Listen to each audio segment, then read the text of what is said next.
خود غرض اہل علم کی مکاریوں کے نتیجے میں دینی حقائق پردہ خفا میں مستور ہو سکتے ہیں، اور اس کو بگاڑنے کی کوششیں اور سازشیں رچانے والے لوگ اس کے خلاف پروپیگنڈا کر کے اس کی شبیہ کو غلط انداز سے پیش کر سکتے اور متلاشیان حق کی راہ میں رکاوٹ ڈال سکتے ہیں۔ اسی وجہ سے اللہ تعالیٰ نے اسلام کے بقا و تحفظ کے لیے ایک جانب حضرات علماء کرام کو حضرات انبیاء کرام علیہم السلام کا وارث اور جانشین قرار دیا، اور ان کے کندھوں پر اسلام کی حقانیت و صداقت کو کھولتے رہنے اور اس کو پھیلاتے رہنے کی ذمہ داری ڈالی گئی۔ اس کا ذکر حدیث میں ہے، اور فرمایا العلماء ورثۃ الانبیاء۔ دوسری جانب ہر صدی میں مجدد دین کا سلسلہ جاری فرمایا، جو دین اسلام کے چہرے پر پڑے گرد و غبار کو اور اس کی بگاڑی گئی صورت کو اصلی شکل و صورت میں اجاگر کرتے اور اس گرد و غبار کو دور کرتے رہتے ہیں۔ اس کا ذکر بھی حدیث پاک میں آیا ہے کہ نبی اکرم صلی اللہ علیہ وسلم نے فرمایا ان اللہ تعالی یبعث لہذہ الامہ علی راس کل 100 سنۃ من یجدد لہا دینہا۔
حضرات اطمینان سے تشریف رکھیے. جلسے کے اختتام کے بعد انشاءاللہ جماعت کھڑی ہوگی. تو حدیث میں آتا ہے کہ نبی اکرم صلی اللہ علیہ وسلم نے فرمایا کہ اللہ تعالیٰ ہر 100 سال کے سری پر اس امت کے لیے ایسے لوگوں کو بھیجتا ہے جو اس کے لیے دین کی تجدید کرتے ہیں. یہاں یہ عرض کر دینا مناسب ہے کہ مجدد کون ہوتا ہے اور اس کی خصوصیات اور امتیازات کیا ہوتے ہیں جس سے اس کی پہچان اہل علم اور اہل دل کر لیتے ہیں. اس سلسلے میں حضرت شاہ ولی اللہ محدث دہلوی رحمۃ اللہ علیہ نے اپنی کتاب تفہیمات الہیہ میں یہ لکھا ہے کہ مجدد وہ شخص ہوتا ہے جس کو اللہ تعالیٰ قرآن و حدیث کے علم سے نوازتے ہیں، پھر اسے لباس سکینہ پہناتے ہیں، بس وہ تحریم، وجوب، کراہت، استحباب اور جواز کے احکامات کو اپنے اپنے موقع اور مقام پر رکھ کر منطبق کر دیتا ہے، اور وہ شریعت کو منقح کر کے احادیث موضوعہ اور غلط قیاس کرنے والوں کے قیاس سے شریعت کو پاک کرتا ہے اور ہر افراط اور تفریط سے اس کو صاف کرتا ہے. پھر اللہ تعالیٰ اس کی جانب لوگوں کے دلوں کو متوجہ کرتا ہے اور وہ آ کر اس سے علم حاصل کرتے ہیں. الغرض یہ اللہ تعالیٰ کی سنت ہے کہ جب دین میں کوئی رکھنا پڑتا ہے، جہالت کا غلبہ ہوتا ہے، علم و عرفان میں کمی واقع ہوتی ہے، سنت کی جگہ بدعت، علم کی جگہ جہالت، حق کی جگہ باطل کو غلبہ ہونے لگتا ہے، نئی نئی تحریکات اور خیالات جنم لیتے ہیں، انحرافات اور تحریفات کا دور چلنے لگتا ہے، یہاں تک کہ ایمان و یقین کی راہ میں لوگوں کو شکوک و شبہات پیش آ جاتے ہیں اور ان کا ایمان متزلزل ہونے لگتا ہے، اور طاعات و نیکی کے جذبات اور عواطف پر ضعف اور کمزوری اور سرد مہری چھا جاتی ہے، اور فسق و فجور اور معاصی و معاصم کے میلانات اور رجحانات کا بازار گرم ہونے لگتا ہے، اور لوگ راہ حق سے دور بلکہ ایک درجے میں نفور ہونے لگتے ہیں. تو اللہ تعالیٰ کچھ نفوس قدسیہ، ذوات زکیہ کو دین کی حفاظت اور اشاعت اور اس کی تحقیق و تبلیغ، اسلام کے اوپر پڑے گرد و غبار کو دور کرنے اور اسلام کی سچی اور حقیقی تصویر کو واضح کرنے کے لیے بھیجتا ہے. جو ایک جانب علوم ظاہرہ سے مزین ہوتے ہیں تو دوسری جانب علوم باطنہ سے آراستہ ہوتے ہیں. ایسے ہی نفوس قدسیہ میں حضرت حکیم الامت مجدد الملت حضرت مولانا اشرف علی تھانوی رحمۃ اللہ علیہ کی ذات ستودہ صفات سے کو شمار کیا جاتا ہے، جن کو اللہ تعالیٰ نے ظاہری اور باطنی علوم اور کمالات سے نوازا تھا، اور دین حق کی حفاظت اور اشاعت اور اس کی سچی اور حقیقی تصویر کی عکاسی کے لیے مجددانہ اور مصلحانہ خدمات انجام دینے کی توفیق بخشی تھی. آگے بڑھنے سے قبل ایک سرسری نظر اس پر ڈال لیتے ہیں کہ اس دور میں لوگوں کا علمی اور عملی اور اخلاقی لحاظ سے کیا حال تھا. عوام سے لے کر خواص تک ہر طرح کے انحطاط، ہر طرح کے انحطاط اور پستی کا شکار تھے. ہر شعبے میں تنزلی اور کمزوری نے اپنی جگہ بنا لی تھی. عوام الناس کا حال یہ تھا کہ ان کا جاہل طبقہ تو دین سے جہالت کی بنا پر عقائد و اعمال، معاشرت اور معاملات، اخلاق و تمدن سبھی میں دین سے بیگانہ ہو گیا تھا، اور جو دینداری کا لبادہ اوڑھے ہوئے تھے وہ بھی بس چند رسومات اور رواجات اور بدعات اور محدثات ہی کو دین سمجھ بیٹھے تھے. یہاں تک کہ ہر شعبے میں نت نئی بدعات و خرافات کو جاری کر لیا تھا، اور وہ انہی کو دین سمجھ کر ان پر عمل پیرا تھے. معاشرتی زندگی میں بے شمار خرابیوں نے جڑ پکڑ لی تھی، یہاں تک کہ عام لوگوں نے معاشرتی زندگی سے دین کو خارج کر رکھا تھا اور ہر طرح کی منمانی کو اس میں روا رکھا تھا. رہی معاملاتی زندگی اور معاشی زندگی تو وہ فاسد اور باطل صورتوں اور شکلوں کا مجموعہ بنی ہوئی تھی. اور اس میں حلال و حرام کی تمیز، فاسد اور صحیح کا امتیاز ختم کر دیا گیا تھا۔ اخلاق و کردار کے باب نے محض ایک ظاہری طور پر دکھاوے کی صورت اختیار کر لی تھی، حقیقی طور پر اخلاق کا نام و نشان گم ہو گیا تھا۔ رہا سیاست کا معاملہ تو اس کو دین سے جدا سمجھایا جاتا تھا، اور دین و شریعت کے خلاف ہر وہ ہنگامہ روا سمجھا جاتا تھا جس سے سیاست کو چمکایا جا سکتا ہو۔ اور عوام الناس کا وہ طبقہ جو تعلیم یافتہ اور جدت پسند اور مغربی تہذیب کا دل دادا بنا ہوا تھا، اس کا حال یہ تھا کہ وہ دین ہی سے دور اور نفور ہو گیا تھا، اور اس پر الحاد و دہریت نے کاری ضرب لگا دی تھی، اور جدید لادینی اثرات اور رجحانات اور عقل پرستی اور مطلق العنانی کے مذاق اور مزاج نے ان لوگوں کو حقیقی مسلمان کے بجائے بس ایک قومی مسلمان کی حیثیت دے دی تھی۔ یہاں تک کہ ان میں وہ لوگ بھی تھے جو دینی شاعر سے استہزاء اور تمسخر کرتے تھے، اور جو علماء ان پر اس کی وجہ سے کفر کا فتویٰ لگاتے تھے، یہ لوگ ان کو متعصب و دقیانوسی کے القاب سے یاد کرتے تھے۔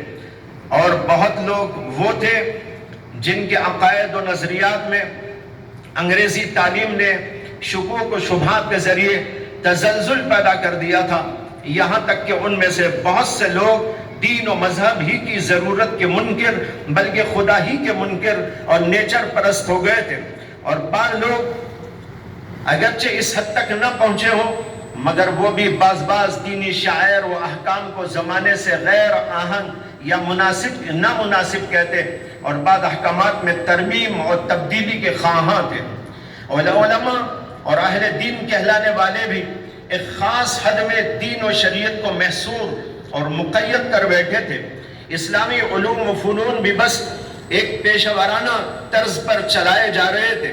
ان کی اصل حقیقت و حیثیت، ان کے حقائق و معارف، ان کے اہداف و مقاصد اور ان کے حکم و مسالے سے آنکھیں بند کر لی گئی تھی، جس کی وجہ سے لوگوں میں علماء کے طبقے سے روگردانی اور بیزاری، اور ان سے بدگمانی و بدزنی، اور ان کے طرز عمل سے تنگی و بے اطمینانی پیدا ہو گئی تھی۔ اور یہ بات عوام الناس کے حق میں دینی لحاظ سے نہایت درجے نقصان دہ تھی۔ درس و تدریس، تصنیف و تالیف کے سلسلے تو جاری تھے مگر ان کی روح غائب تھی۔ رسم اذان تو تھی مگر روح بلالی سے خالی۔ فلسفہ و منطق کے علوم تو تھے مگر تلقین غزالی سے عاری۔ اس طرح علماء ظاہر نے صرف ظاہر پر اکتفا کر کے حقیقت دین کے رمز آشنا ہونے کی صلاحیت کو کھو دیا تھا۔ رہا صوفیوں اور تصوف کا دم بھرنے والے جاہل فقیروں کا حال تو سب سے زیادہ بدتر بلکہ خطرناک تھا۔ انہوں نے فقر و تصوف کے نام پر بے شمار لادینی افکار اور یونانی و عجمی فلسفیانہ انظار کو دین میں داخل کر دیا تھا،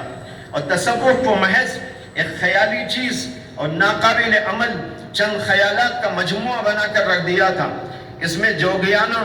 رسومات و خرافات کا بھی ایک بڑا حصہ شامل کر دیا گیا تھا، اور بعض خانقاہی نظاموں میں محض چند مراقبات اور وظائف کی تعلیم پر قصہ ختم کر دیا جاتا تھا، اور اس فن کی حقیقت پر دبیز پردے پڑ گئے تھے، اور اس کی تابانی کو محدثات اور بدعات کی ظلمت نے پوشیدہ کر دیا تھا۔ صوفیہ کی اصطلاحات جیسے حقیقت، معرفت، طریقت، وحدت الوجود، وحدت الشہود وغیرہ کی ناقابل فہم توجیہات اور تعویلات نے اس فن کا اعتبار ہی لوگوں سے ختم کر دیا تھا، اور پیشہ ور صوفیوں نے اس پورے نظام کو ایک دکان کی طرح محض کسب معاش کا ذریعہ بنا لیا تھا، اور گدی نشینی کی بدعت نے جاہلوں اور فاسقوں تک کو اس گدی کے قابل بنا دیا تھا، گویا کہ سلوک و تصوف ایک گورک دندہ بنا ہوا تھا جس کا نام سن کر اہل حقیقت اور منصف مزاج لوگوں کو وحشت ہونے لگتی تھی۔ ایک جانب علماء ظاہر نے ان بدعات و خرافات اور تصوف و سلوک کے نام پر پیش کی جانے والی باطل تعویلات اور ناقابل فہم تشریحات کی وجہ سے اصل سلوک ہی کو گمراہی و ضلالت قرار دے دیا، تو دوسری جانب ان جاہل صوفیوں نے علماء دین ہی کو حقیقت و طریقت کی دنیا سے ناواقف اور ناآشنا قرار دے کر ان سے دوری اختیار کر لی تھی۔ الغرض عقائد و نظریات ہوں یا اعمال و عبادات، تمدن و تہذیب ہو یا معاشرت و سماجی زندگی، معاشی و اقتصادی احوال ہو یا سیاست و عمارت کے شعبے، ان تمام میں مسلمانوں نے اپنے اصول اور قواعد کو یکلخت ترک کر دیا تھا، اور عجمی و ہندی یا یونانی و فرنگی نظریات اور تصورات اور غیر شرعی رسومات اور رواجات اور طور طریقوں کو اپنا شیوا بنا لیا تھا، یہاں تک کہ ایمان و عمل کے ہر شعبے میں ضعف اور کمزوری، زوال و تنزلی، خلل و ابتری، انتشار و قسم پرسی کا دخل و عمل ہو گیا تھا، اور ہمہ جہت اور ہمہ گیر فتنے و فساد نے اپنی جگہ بنا لی تھی۔ اس دور پرفتن کے جن احوال و ظروف کا مختصر خاکہ پیش کیا گیا، اس سے سمجھنا بہت آسان ہے کہ اس دور میں ایسے لوگوں کی ضرورت تھی جو اس مے خانے کے فاسد و خراب دستور کی ایک چیز پر گہری و بصیرت آمیز اور ناقدانہ نگاہ ڈالے اور اس کے مرض حقیقی کی تشخیص کرے اور اس دستور مے خانے کی مکمل اصلاح کرے۔ اسی تقاضے کے مطابق اللہ تعالیٰ نے اپنی حکمت بالغہ اور قدرت قاہرہ سے حکیم الامت تھانوی رحمت اللہ علیہ کو منصب تجدید دین پر فائز کیا، اور ان سے وہ عظیم الشان کار تجدید لیا جو سبھی کے سامنے آشکارا ہے۔ یہ ظاہر ہے کہ مجدد ہونے کا علم نہ خود مجدد کو ہونا ضروری، نہ کسی اور کو، اور نہ مجدد کو بحیثیت مجدد ماننا کسی پر لازم و ضروری ہے۔ البتہ مجدد کے کام اور کار کی نوعیت کو دیکھتے ہوئے اور اس کی خدمات جلیلہ پر نظر کرتے ہوئے اور اس کی علامات اور آثار کی بنا پر حضرات اہل علم و اصحاب دل سمجھ جاتے ہیں کہ فلاں شان تجدید کا حامل ہے، اور کسی درجے میں خود مجدد کو بھی اس کا علم ہو جاتا ہے۔ جہاں تک ان خصائص اور امتیازات اور علامات و آثار کی بنا پر حضرت تھانوی رحمت اللہ علیہ کو مجدد کہنے اور قرار دینے کی بات ہے، تو یہ بات متعدد اہل علم و اہل دل نے کہی ہے۔ چند شہادتیں پیش کرتا ہوں۔ اسی زمانے میں بعض اکابر نے حضرت تھانوی کو مجدد قرار دیا۔ مولانا ظفر